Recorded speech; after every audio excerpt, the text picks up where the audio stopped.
What is up?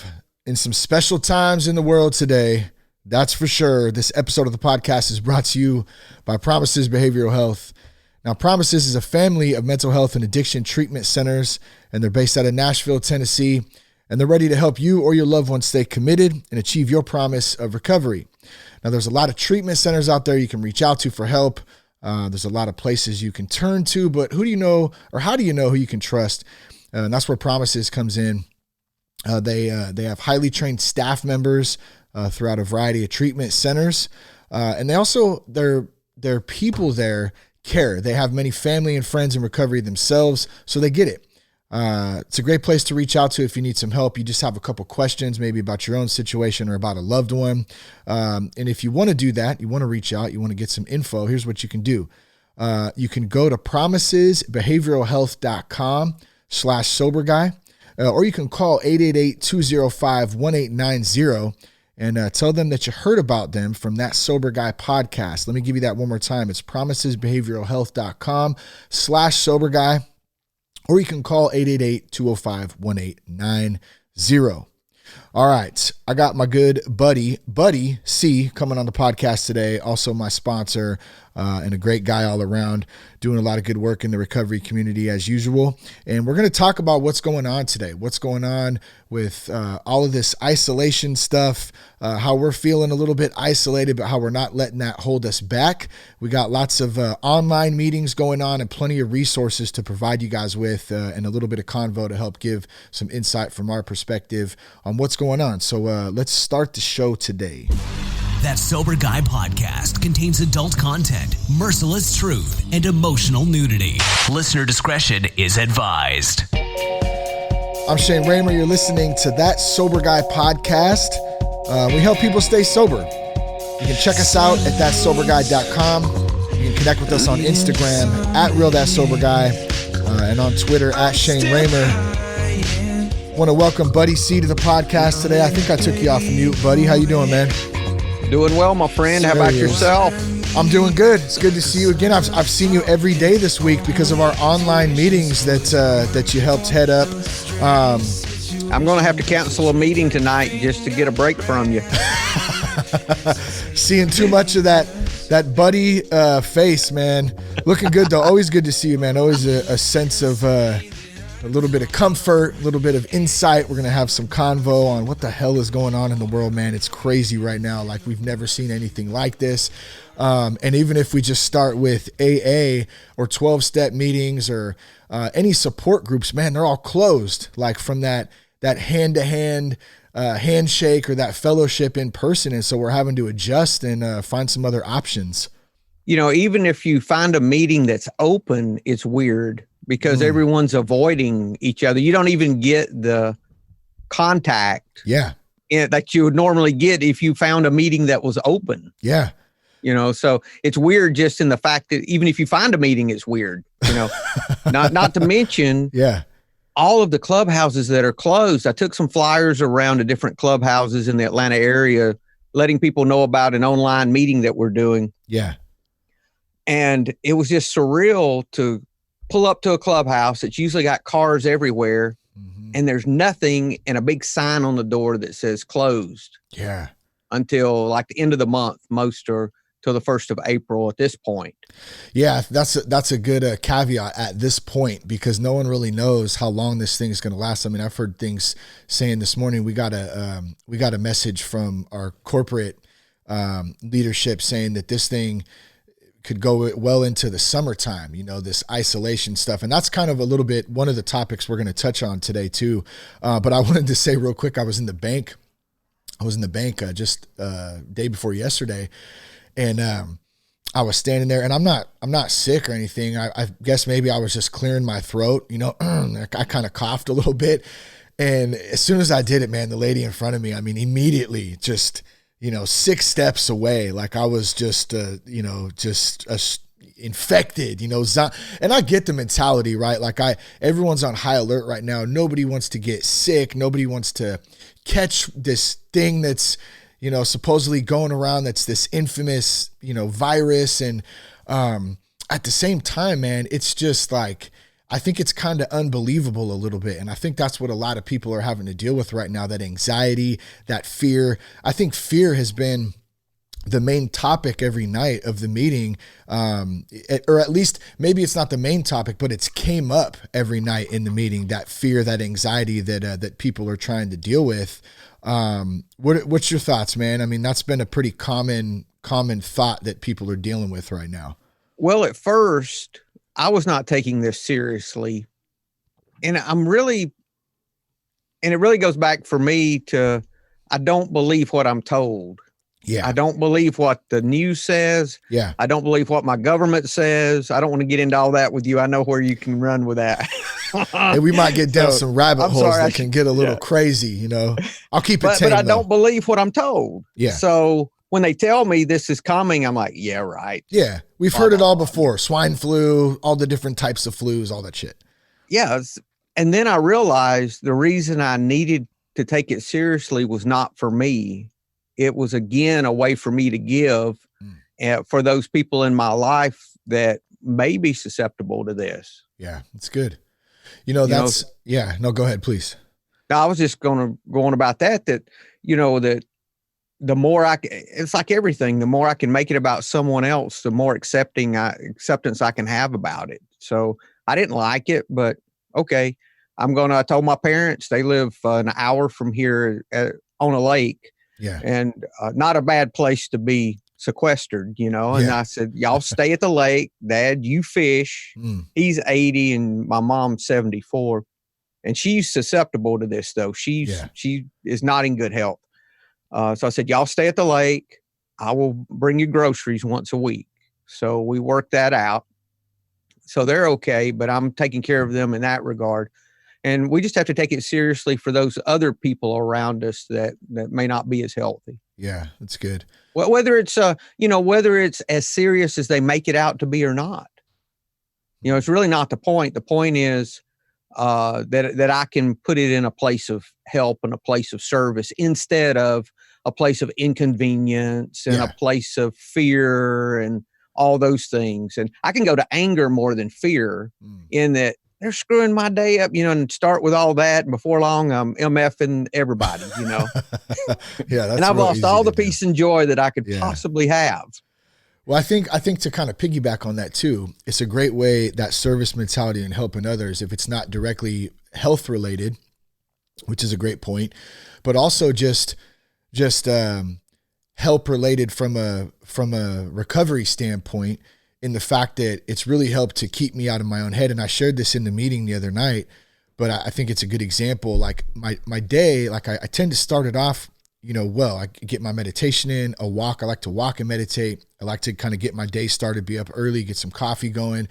And then I'll get in that mode, but then I got to go face reality. I have to go to work right now, even though I'm working from home. I'm working, I'm listening to news stuff, which I probably need to be very careful about, how much I'm listening to. I want to stay updated, but I don't want to be overly, consuming on that. But my point is before I know it, I'm wrapped up in the whole world, right? I'm all wrapped up in it. I'm thinking about this and what if this and what if that. And so I had left in the evening time. The one thing I have been able to look forward to though, buddy, is the meeting at 6:00. And that's been great, right? But I can't just wait for that meeting to come all day and do the rest of the stuff. Like there's things I can do, but I ran over to the convenience store to grab something to drink. And I was in there, this was a few days ago, and I grabbed a couple things, and somehow me and the girl working there ended up getting on the conversation that I had been sober, for a few years. And she asked about, are you in the program? And what about the meetings? And I said, well, hey, actually there's a great online meeting. We're doing it at 6:00. We started chatting a little bit, just a couple of minutes. I walked outside and I realized for the first time in that day, other than my meditation and walk that morning, I had finally had some real peace and joy and freedom because I was helping. I was actually serving somebody by helping to give them some info, talking a little bit of recovery, which always gets me pumped up. And, I think that's the key to this thing. Like we got to get out of our own selves and be doing things to serve others. And I think you're a good example of that. You're kind of heading up this online meeting. I know it's taken a lot of time and you're staying busy with it, but it's also probably helping you do some of the same stuff. Sure it is. Oh, let me give you the URL. It's ZoomAAmeetings.com. Yep. And I'll put it in the show notes too, guys, so you guys can just go in there and click on it if you need to. And it's 9 p.m. Eastern, which is 6 your time? Yeah, Pacific. 6 p.m. Pacific. Yeah, every day until this is over or until it's not needed anymore. There's a lot of other meetings popping up now. So if it gets to the point that this meeting's not needed, we'll stop it. I have no agenda really. What about the cafe aspect of it too? We've talked about that. Yeah, we're leaving that link open all the time now to see if we can't create a way that at any time, day or night, that someone wants to come and chat about their recovery, they can. If they're feeling isolated, they're feeling alone, they can come and chat. And there's a URL, different URL, but it goes to the same link. It's we did a different one for that. It's ZoomAAcafe.com. And basically that's just a Zoom link. So if you've got the Zoom software, there's no ID needed, and you'll come right in, and that cafe will become the meeting at 9 p.m. Eastern every night, then go back to being the cafe. Got it. Afterward. And it's really odd for us in recovery. When I came into recovery, I thought it was me and God, and everyone else was a distant second. Just if I had time or if I had money, or it was about me and God figuring this thing out. And then I would share it with someone else once I was better. It's just something I did kind of because I was grateful. So I might throw them a crumb of something I had learned. That kind of a mentality was what I always had about what the role of other people played in my life. Then I got into recovery, and I realized that the first word of the first step was we for a reason.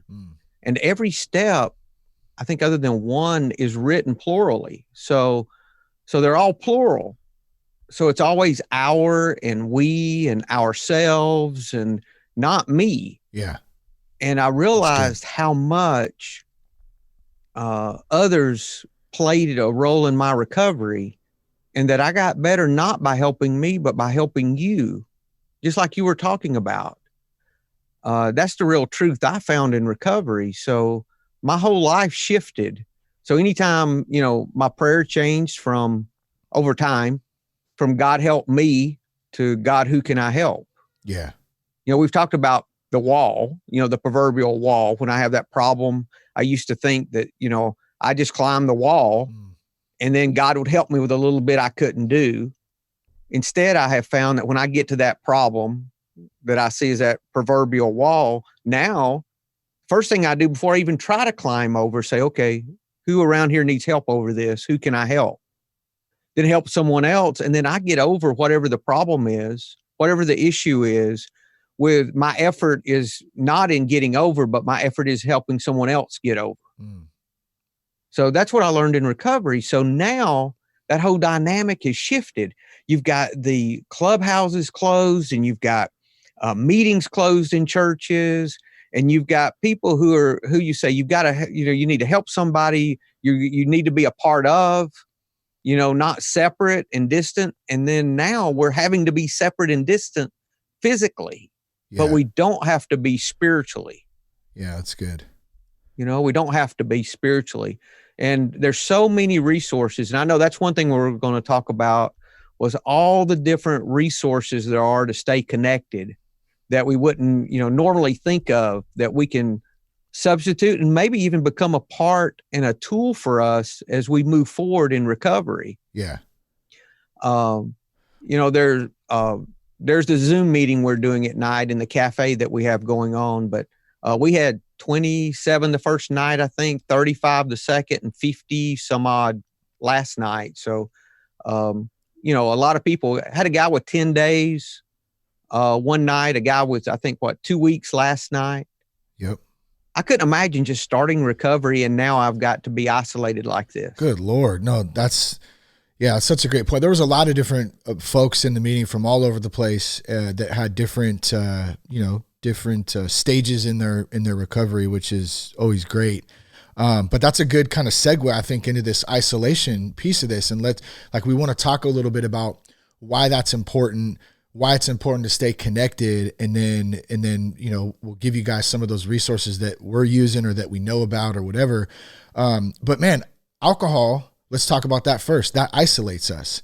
I know it isolated me very bad, especially towards the end, like where I was holding myself up in a garage at my house, you know, drinking all night and wishing that my life was better, basically, you know, and I didn't want to be around anybody, you know. So take that concept, and now it's very easy to be in the similar boat with that, even it's without the alcohol, because we're isolated again. We can't go out in public Plus as the much. fear. Like the Plus fear, the fear. the anxiety. Yeah. I mean, there's a lot of that going on.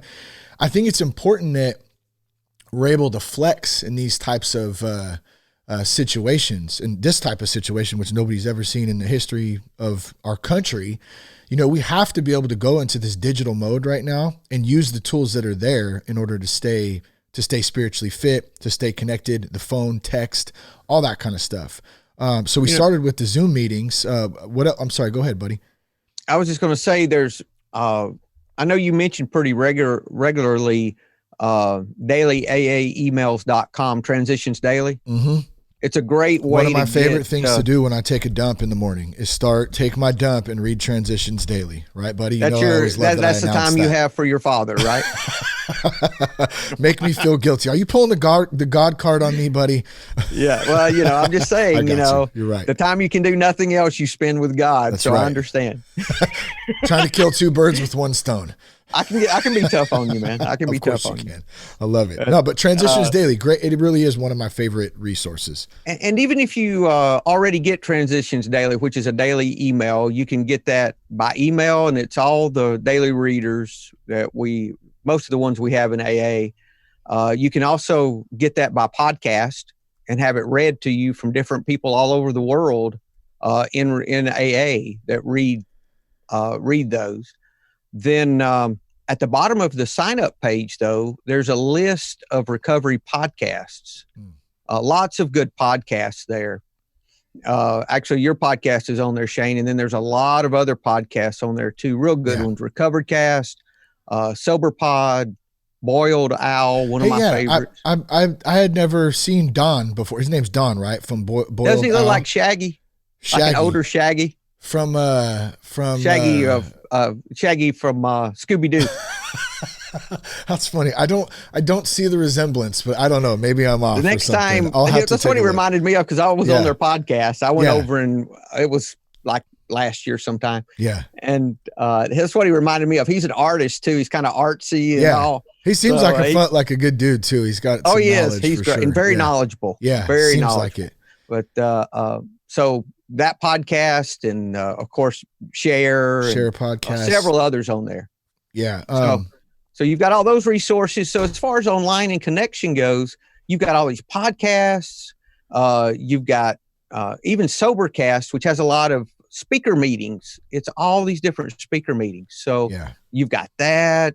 You've got all kinds of things to connect that way. You've got Facebook is really good in all the different, if you can stay away from your news feed, if it's an issue for you, and just go straight to the groups that you're a member of. Transitions has a group there.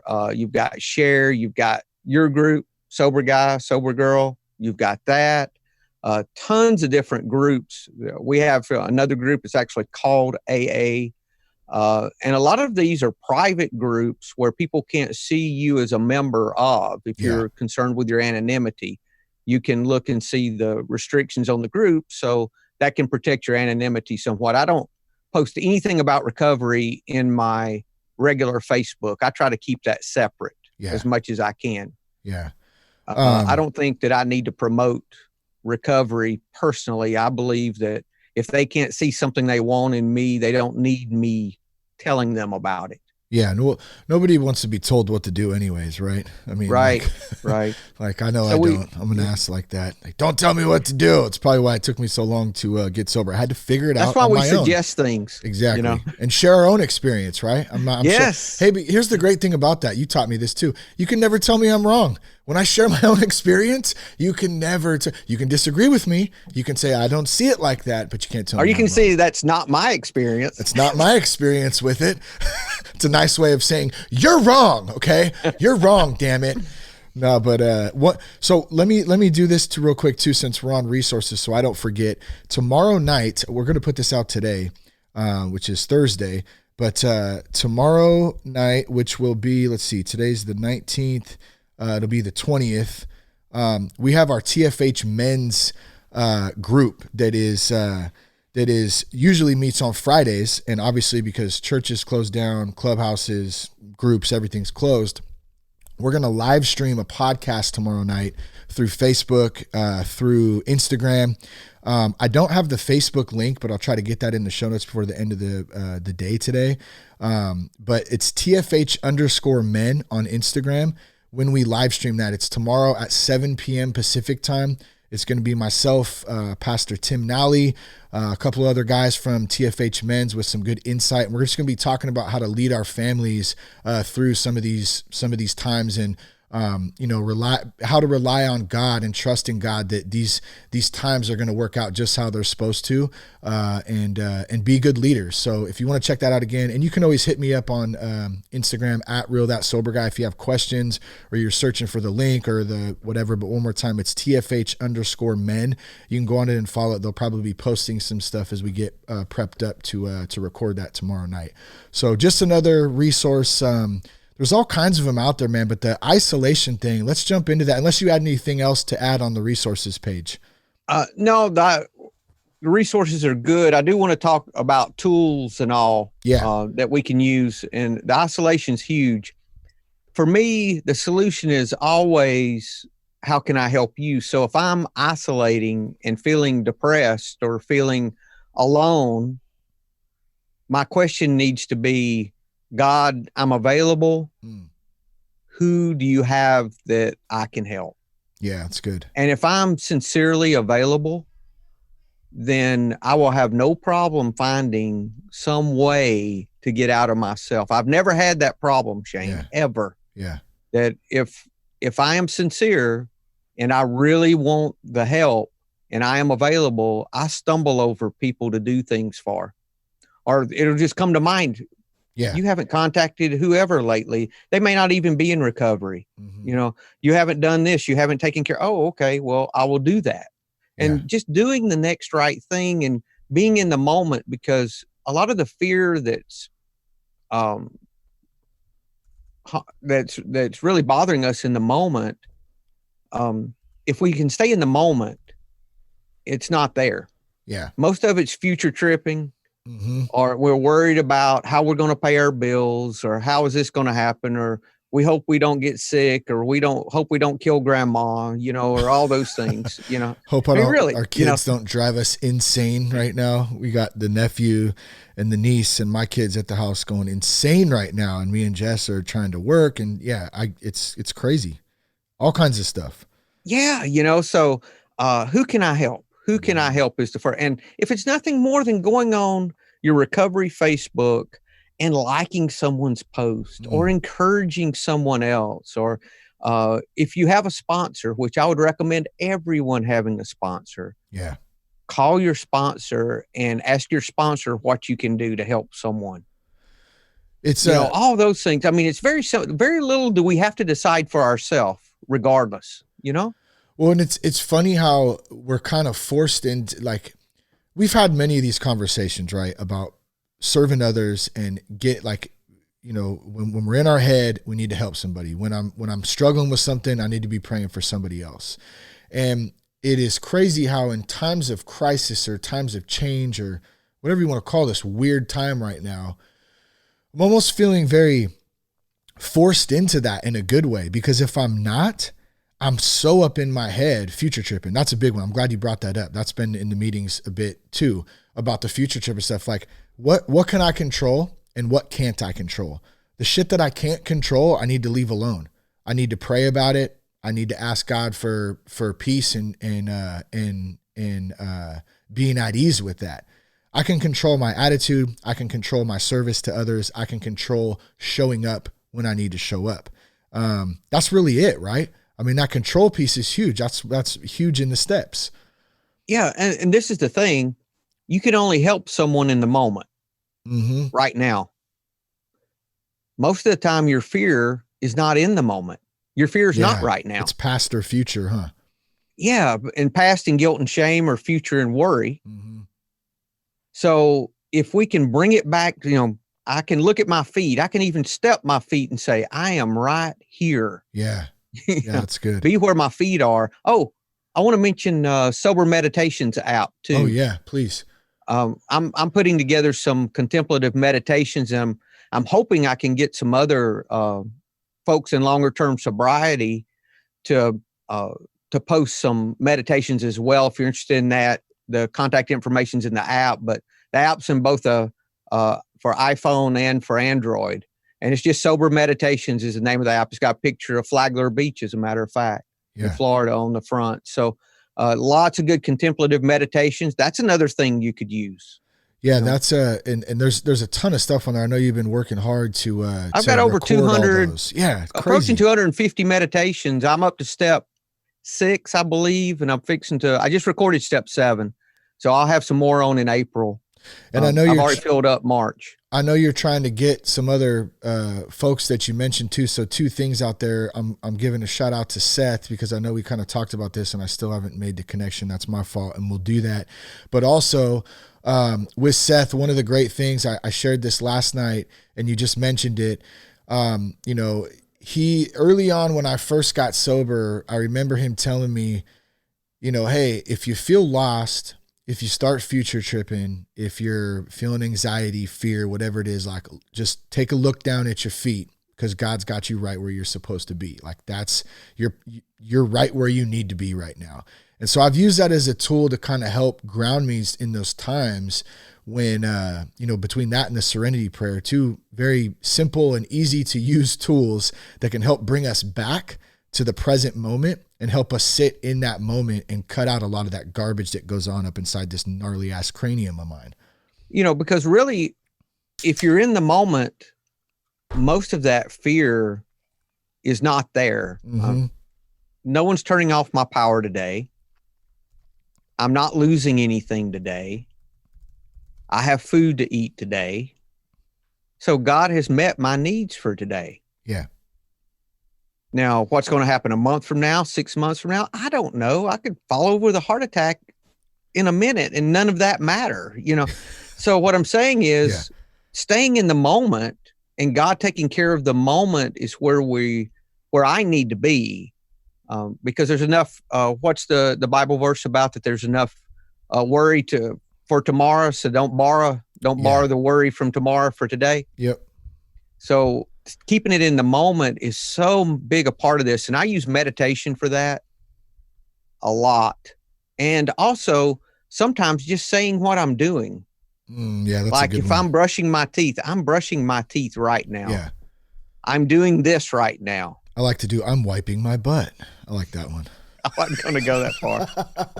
My ass is going down. Yeah, I know. But I'm I got reading you. my transitions right now. I'm reading my transitions. While I wipe my butt. No, but I know it's good though. Yeah, that's good. I'm chewing this food. I'm taking a walk. I'm in the moment right now. Exactly. And smell. Feel the air go through your nose. I mean, for me, that brings me back every time. I'm riding my motorcycle and I get off somewhere and I'm like, whoa, wait a minute, buddy, you need to be here.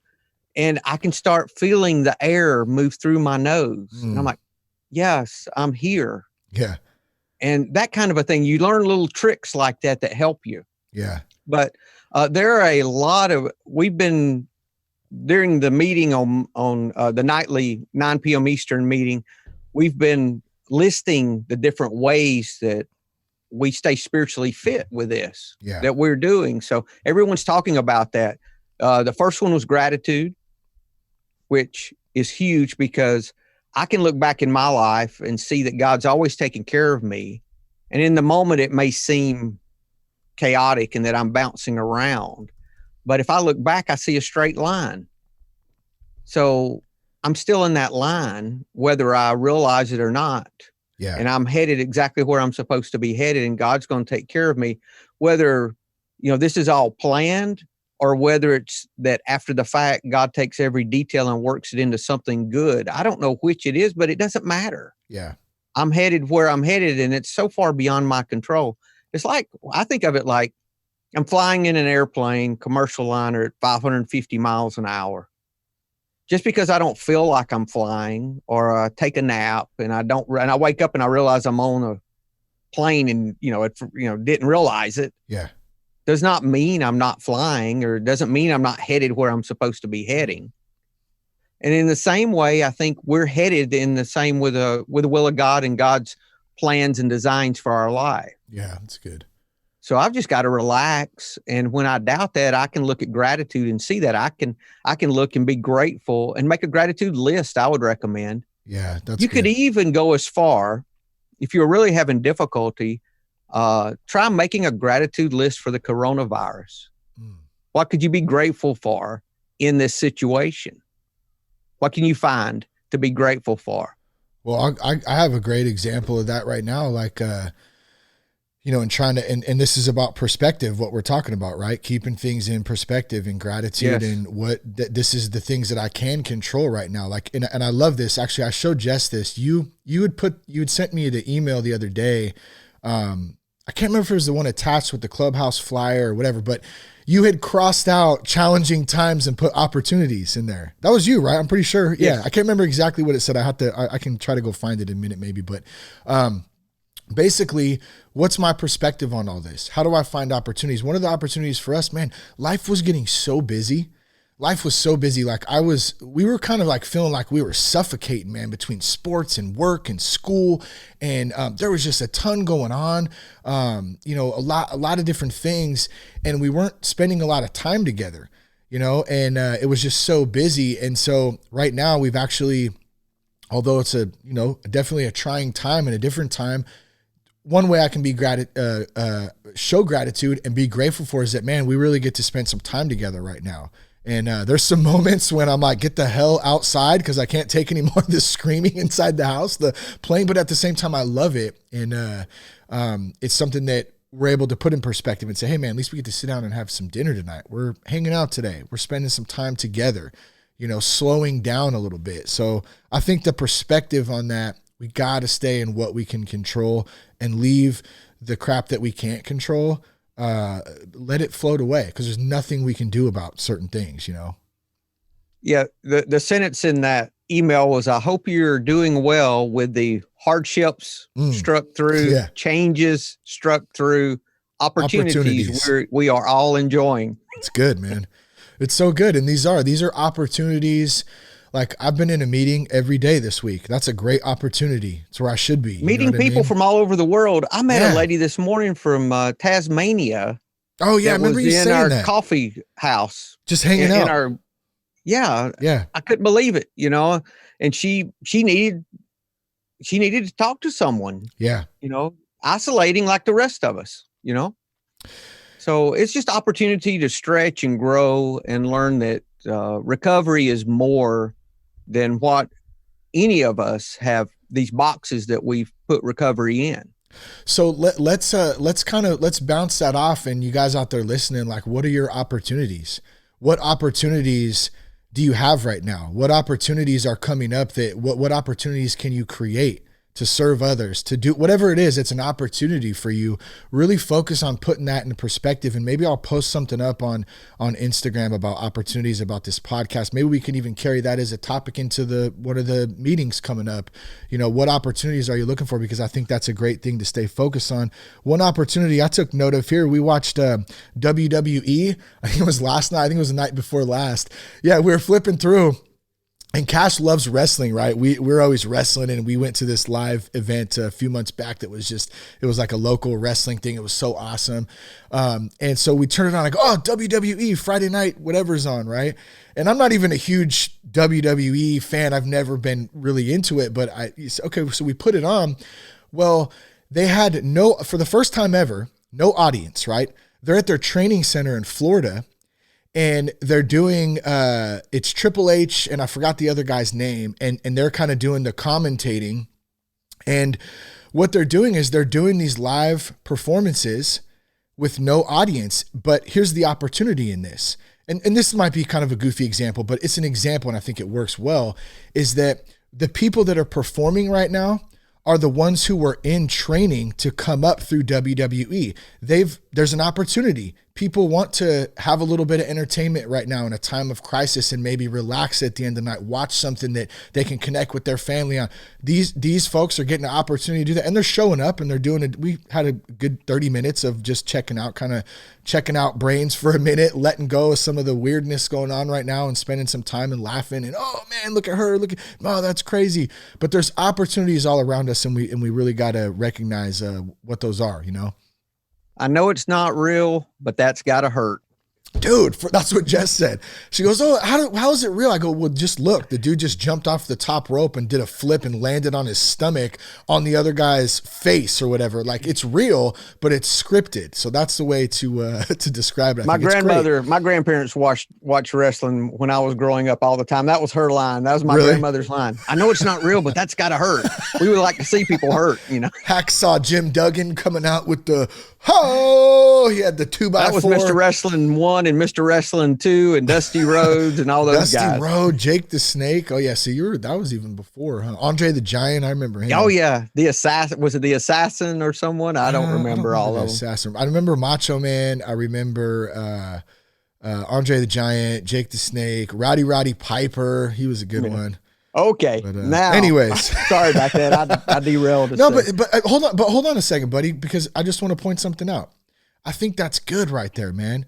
Getting off track a little bit, like letting go into something that's not on, on the I don't want to call it serious agenda. I don't even know what it is, but just like relaxing a little bit. Rule 62, right? Not taking ourselves so damn serious. We can find a way to lighten up through these times, because it's not going to get better anytime quick. I hate to say it. And that was really a way that you were giving too, in that if you were doing that for your son, now, if you were sitting there and forcing everyone to watch something you wanted to watch, it'd be a little different story. Jess would not let me do that. She'd call me an asshole real quick and tell me to get the hell out. But you know what I'm saying? I do. That would be, that would not be cool. Yeah. But something you're doing for your son, that's a way of giving. It is. Trying to come together. Yeah. Good stuff. And, man. And when we're talking about giving, how about the neighbor that may need you to go get groceries for them? That's good. Or checking on your mother that you might not have talked to in the last month. Yep. Or the aunt or uncle that's a shut in that you don't see, except at Christmas time. Mm-hmm. That kind of a thing. Just checking on these folks that love you a lot more than you love them. I should probably call my dad today. I'll just say that. Okay. Yeah, that's good. Be a little vulnerable. I ain't talked to him in a couple months, but that's a really good point. Hey, call the people that you love. Check in on them. That's good. Even if call it's a couple tough. People you don't love and check on them too. Call a couple people you don't love and tell them that you love them. How about that? Yeah, call that's the good ones though. You don't want to call too. Oh, I don't want to call them. That's the one you really need to call. That's right. Make amends. Don't make amends. Just call. Whatever. Yeah. Yeah. That's good, show some love. Show some love. Yeah. Let's say a list of podcasts we talked about. We talked about transitions. We talked about gratitude. Mm-hmm. Prayer. What about dealing with fear and anxiety? I know we hit on that a little bit, and I think that kind of encases a lot of what we've been talking about. Being in the moment. Being in the moment. Also, for me, see, I'm hitting it on me again. I can't tell you you're wrong. The way I deal with fear is not as much dealing with and understanding the fear as in finding out ways I can introduce love into whatever the fear is about. Because I know that all of my issues come from fear. Everything comes from a fear for me. It's either a fear of losing something I have or not getting something that I want. Yeah. So if you dig down deep enough behind every character defect is fear. When you really dig super deep. So the thing for me, we know that love drives out fear. We know that. Mm-hmm. So the question is not, how I can get rid of this fear is how can I introduce love? Because if I introduce love, it's like dark and light. Yeah. The dark is not a problem.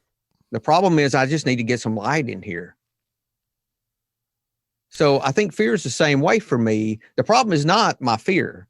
Yeah. The problem is a lack of love. Well, that's, the fear thing too. And a buddy of mine, we were walking yesterday and we were talking about anger, and we both have had our own anger issues. He was dealing with something in particular, and we were kind of sharing a little bit. And that anger for me, it's always underlined in fear. Whenever I'm pissed off about something, I mean, almost every day, I can't think of a time when really not, there wasn't something underlining that I was actually scared of. So it wasn't really the anger. I mean, yeah, that was the face of it. Someone in the meeting, I think, had mentioned this too. They were feeling angry, and what is that underlining thing that's making you angry? That's where it lies, right? And that's where we deal with a lot of this stuff in the step work when we have a sponsor do the steps. Anger is a secondary emotion. There's something always behind that for me. I'm never just angry for no reason. Yeah. There's always something behind it. And if I dig, I may have to dig 3 or 4 levels to get down to the fear.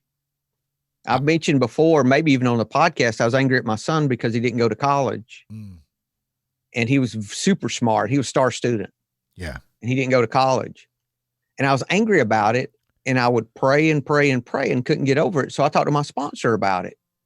And I said, I'm angry at my son and I don't know how to get over this. Yeah. And what I realized was what I was really angry about was not, I thought I was angry because he was wasting his opportunity. But what I was really angry about was that he was embarrassing me by not going to college. So it was a fear of pleasing other people when you got down to it. So when I surrendered that fear, it went away and I wasn't angry at my son anymore about college. Huh. Funny how that works. Yeah. I was amazed. And if I'd had difficulty, I would have asked God to send me someone I could pray for that was having a similar issue. But it went away super easy once I identified it. Yeah. And I gave it to God and I surrendered it. Yeah, that's good.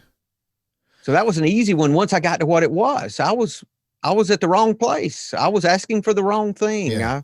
I had no idea there was fear there, but it was.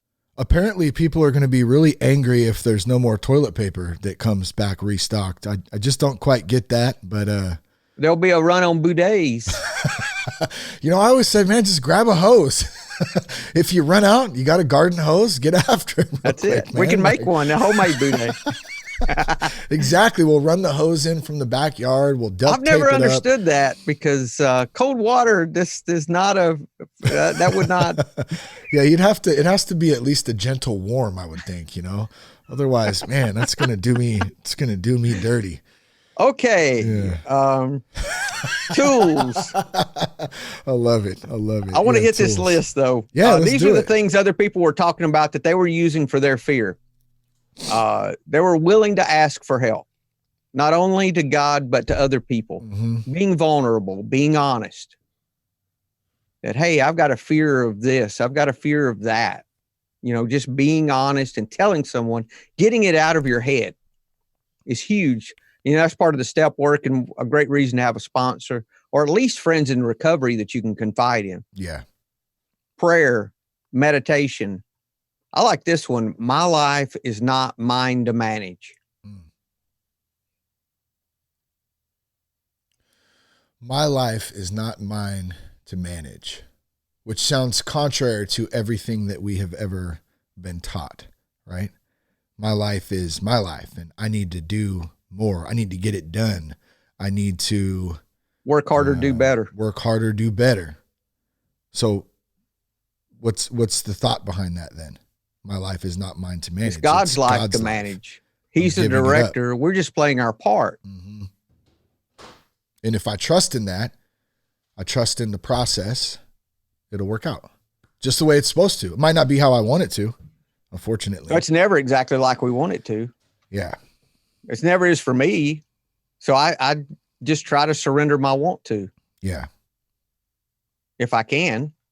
That can be very difficult at times. Mm-hmm. I had a sponsee that got laid off from his job yesterday. And he messaged me and said he got laid off. And this is what you'll appreciate this. I prayed this morning and kept it short. Help me do your will. Mm-hmm. And his will is effed up sometimes. That was right after he messaged me that he had gotten laid off from his job. Right? Yeah. And I said, it does appear that way.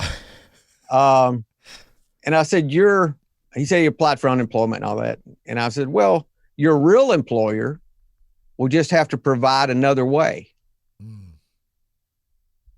Your real job has not changed.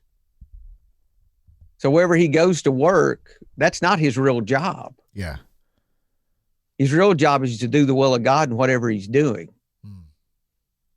How can I help you instead of how can you help me? So, I think about, I love that. And I think about this though, too, kind of, if we're going to, like somebody who actually lost their job, like, how do you tell them that? How do you, or maybe you don't tell them that, but how do you? He actually lost his job. Well, that's what I'm saying. That's what I'm saying though. But to somebody in that position, that's not you or me right now. Mm-hmm. I don't know how I would seriously react. Like I'm so blessed. I'm so grateful right now that I have the job that I have. I just got dealt a ton of work today. Like, awesome. You know what I mean? Like, and I could also be in the other boat where I'm actually losing my job, or I had to close my restaurant, or I had to close my business, or like these tools that we're talking about, they're there to use, obviously. But in the reality of a situation like that, I don't know that I would even hear some of the stuff that we're talking about. You know what I'm saying? I don't know. This is just coming to me right now in this moment, like applicably, I can't even say the word. But do you know what I'm kind of getting at here? Like, this is so tough, like for us to sit and we're doing this out of the goodness of our hearts. We're honestly trying to help people. And there's no doubt about that in my mind, in my heart, in my soul. And I know you feel the same way, but like in the raw reality of it, somebody who's actually going through that, like, how do you even begin to, process it and then sit in that for a moment? That's tough. Well, if you came to me and asked me that question as a sponsee, I would tell you, you're not losing your job today, so you don't have to worry about it. Because I think that when we're in things ourselves, God gives us grace to handle those things. Yeah. So if I try to put myself in their position, I can't, because it's not my experience. Back to the experience again. Yeah, that's good. I've just shared how it's worked for me time and time again in business, where I've needed X number of dollars by Friday and the money come in that week. And I'm like, how did this happen? Yeah. It's happened time after time after time. The first time I'm experienced any of the fear with this was this morning, when I heard that they would no longer evict anyone or foreclose on anyone. And I've got a couple of rentals that are a good bit of my income. And I said, my tenants are going to stop paying because they know they won't be evicted. And I had a little twinge of fear. I was like, wait a minute. And I had to work the program on that fear. So that's minor compared to what a lot of people have. But I think example, God's grace is there for all of us at the point where we're at. But it's the same tools every time. It starts with surrender. My life is not my own. And I have to turn my will and my life over to God's care. And the way I do that is through these steps and through learning that my salvation is in compassion to others. Yeah. That's how it works for me. And that's all I have to tell someone. I have nothing else. I had a sponsee one time that said, your idea of love doesn't work for me. I said, okay. I said, well, you need to find a sponsor that their stuff works for you, because that's all I have. Yeah, I have nothing else. I gotta say too, buddy, like, just, to share a little bit on my own experience and piggyback on yours. I've had that happen so many times too. So I just do want to say that for those out there who might be feeling that anxiety, you lost your job, your finance, like, holy shit, like what's going to happen?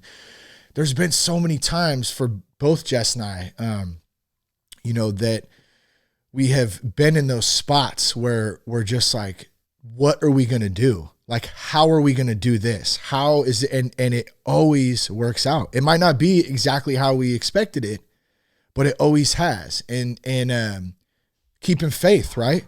Keepers of the Faith. Oh, that's one of my favorite Terror albums, Keepers of the Faith. But we got to keep the faith, like we got to keep that. That's, for some of us, man, that's all we got right now, We can also use gratitude, look back at how God's taken care of you in the past. And if you can see that, then it's huge in taking care of you in the moment and in the future. It's good.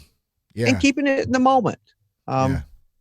Now I want to finish. I know we don't have but just a couple of minutes. I want to finish this list of things that I'm good. I got like 10. I got like 10. Are you good on 10 or what do you got? Okay, I'm good with that. Okay, cool. Prayer, meditation, talked about those, sending love to others. Someone talked about exercise and eating good and keeping your body healthy during all of this so that hopefully you won't get sick yourself.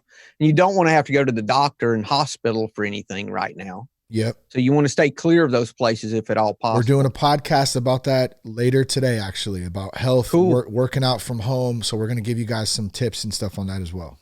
Cool. Giving control to my higher power every day when starting my day. Then someone said they use a third step prayer every day. That's God, I offer myself to thee, to build with me and do with me as thou wilt. Relieve me of the bondage of self that I may better do thy will. Take away my difficulties at victory over them may bear witness to those I would help of thy power, thy love, and thy way of life. May I do thy will always. I think that's page 62, 63 in the big book, somewhere in there. Using your sponsor, connecting with sponsees, feeling your fear, not resisting it.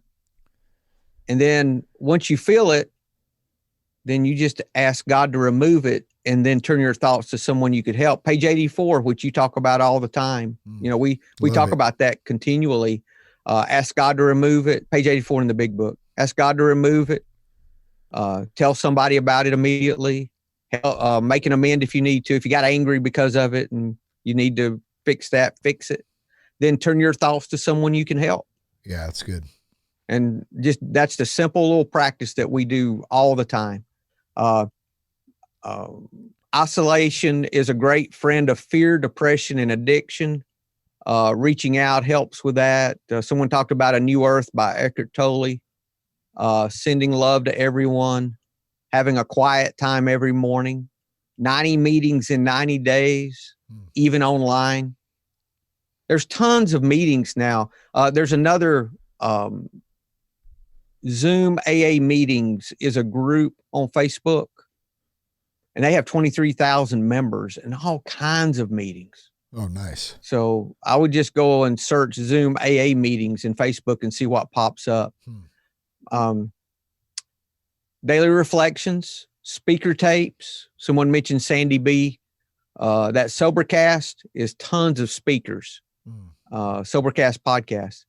And then we talked about the Sober Meditations app. So that's 27 different tools altogether. Yeah, there's all kinds of stuff. It's just a matter of doing the work too. I mean, it's like anything. You got the tools. You don't build a house or maintain a house, with no tools. Like, you got to use the tools and utilize them to keep it up to date and fix things and do that. It's the same concept with this. I mean, yeah, we can't go to meetings right now in person, but one good thing I just thought of too.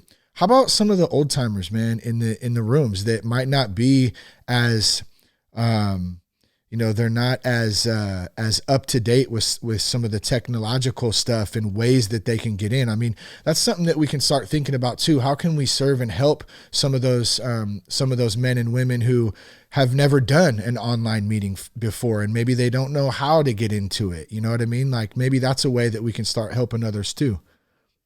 We could call them and check on them. Mm. We could make some phone calls to the people we know that won't do online meetings. Even the ones we don't like? Especially them. Call them first. That old prodigy guy that, Smiley. We got one we call Smiley because he's so grumpy. Oh, so it's the opposite. He never smiles. How Smiley. Yeah. How's Smiley doing? Give him a ring, man. See how old Smiley's doing. Maybe you can crack a smile out of his ass today. Grumpy. But that's, it's all about just being available. Yeah. And the thing about when I have a situation I can't figure out, the first thing I've got to do is surrender.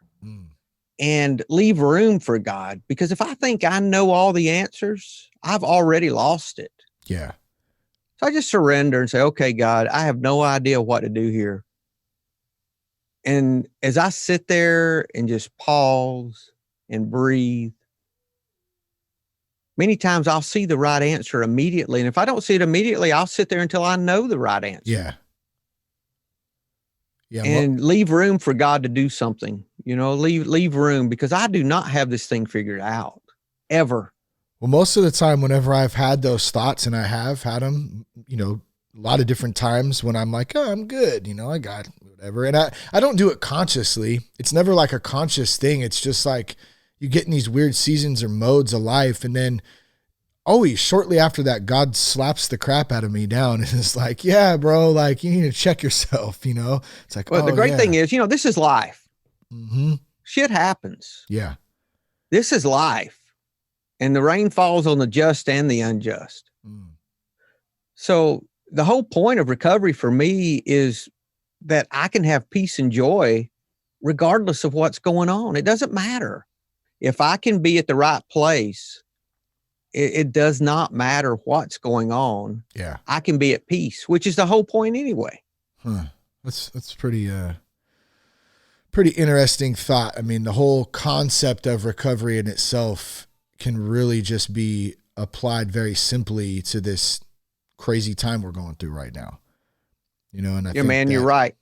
Yeah, it's good stuff, man. I appreciate you always. We kind of threw this, like literally, guys, we met, early this morning and we said, hey, let's do a podcast today and we'll talk about some of the stuff. So I appreciate us being able to do this on the fly. One of the other beauties of technology. I'm going to turn around and put this thing out ASAP. And man, we'll post all the links in the show notes that we went over today, or everything that I caught. If you want to reach out on Instagram, it's @RealThatSoberGuy. You got questions @ShaneRaymer on Twitter. Anything else you got, buddy, before we wrap it up? Yeah, the sober meditations out. Check that out. And then the Tao of Our Understanding podcast. How many damn projects do you got, man? How do you keep up with all this crap, dude? My wife is complaining because I'm not making money. I kind of have to hide them from her now. That's funny, man. Do them while she's at work. I hope they don't sequester her. I'll be in trouble. You'll be in trouble. You're going to be getting this done now is good. You're going to be painting your house or something, man, or updating your kitchen or something. Yeah. All that kind of crap. Thanks, my friend. Have a great day. Good stuff, man. Appreciate you guys. Thanks for tuning in today. Once again, @RealThatSoberGuy, @Shane Raymer on Twitter. Thanks to Promises Behavioral Health. Thanks to Clean Cause. Love those guys. And be sure, if you want that daily AA email, transitionsdaily.org. Peace, love, and respect. Keep your blood clean.